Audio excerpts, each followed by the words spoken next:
नमस्कार मित्रांनो, मनी मॅनेजर्सच्या निफ्टी ॲनालिसिसमध्ये आपले स्वागत आहे। काल निफ्टी गॅपडाऊन ओपन झाली 24,068ला आणि 24,050चा सपोर्ट घेऊन 5 ते 10 मिनिटांमध्येच 24,157चा हाय दिला।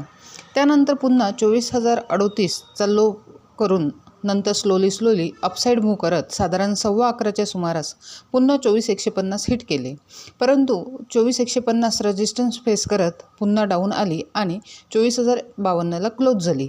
एकंदरीत निफ्टीने 24,150 ही level as a resistance face केलेली असून 24,000 सपोर्ट घेतलेला आहे आणि एक्सपायरी असल्यामुळे या छोट्या रेंजमध्येच मुवमेंट झालेली आहे।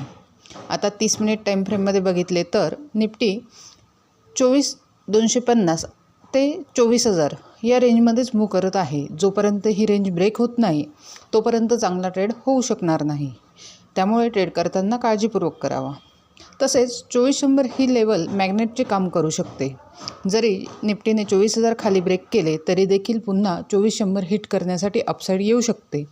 तसेच 24,150 ब्रेक झाले तरी देखील 24,100 सपोर्ट घेण्यासाठी पुन्हा या लेवलला निफ्टी येऊ शकते। ओव्हरऑल 24,100 ही मॅग्नेट लेवल असणार आहे। अशाच निफ्टीच्या ॲनालिसिससाठी चॅनल सबस्क्राईब करा, तसेच व्हिडिओ लाईक आणि शेअर करा।